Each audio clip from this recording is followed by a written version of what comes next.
Alrighty, ladies and gentlemen. It is now just past 5 in the morning. I started this shift at 10 o'clock. I will be out of here soon.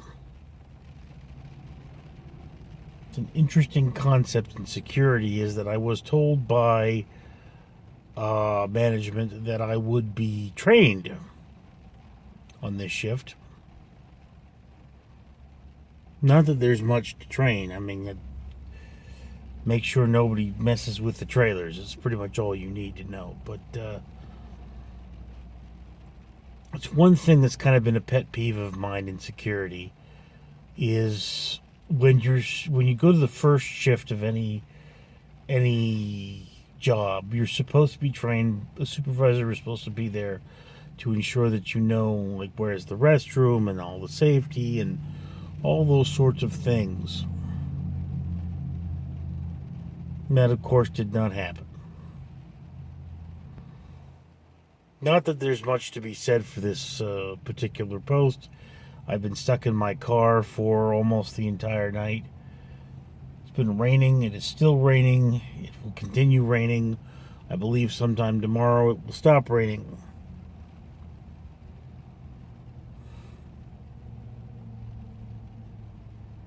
I also believe that when I go home today, my brother has told me that he will not be there. He will be spending the day at my sister's house so that I can have some time alone. That's good, right?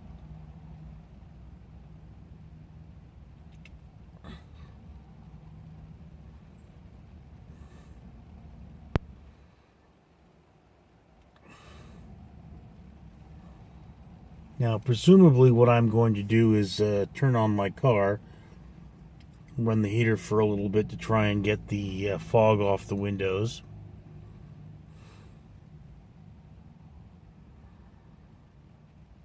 Then I'm going to go home and, well, the rain's letting up. Hope for a break in the rain to unload all the stuff I have in here. I really want to show you around my car. It's terrible, but yeah.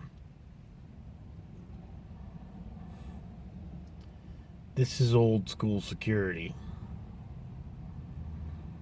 You're stuck in your car and there's almost nothing you can do to get anything done. I mean, I can sit there with my laptop and watch movies, that is true. I only have so much electricity, though. And I only have access to, what I can bring with me. But the worst part about it is being stuck in this car for almost 8 hours. My legs are cramping. Lucky I haven't had to go to the bathroom too much, although, got to urinate behind a trailer. That's an old feeling. And yeah, this is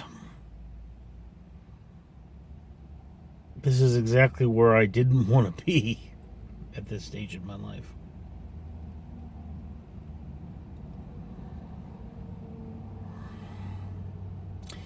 You can't change the past. That's one of the things that I have to come to grips with. But you can affect the future. So when I go home, hopefully I will remember this experience for a long time, put my nose to the grindstone, and get some business done. I don't know how many videos I now have on my phone, but it's a few. And that means that now I've got the one channel with, I think, about a week's worth of content.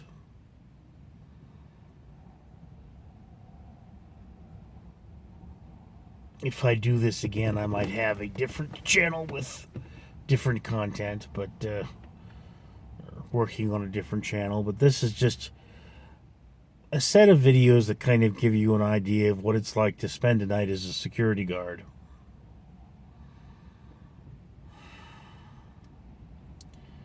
Right now, it's cold. It's wet. It's lonely.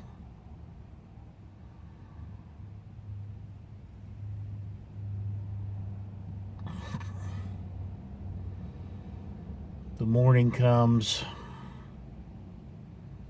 and I ask myself, what have I done with my life? And that's the wrong question. Question will always be, what will you do with what's left of your life? I may live to be 100.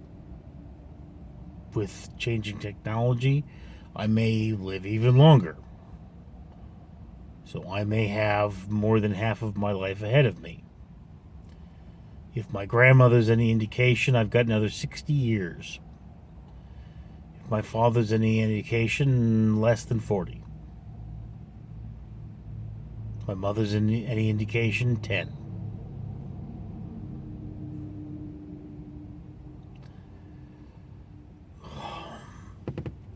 I will also bring up that I'm in the worst shape of my life. Wheezing when I breathe. Legs are swollen. Can hardly move. Pulled a nerve in my arm.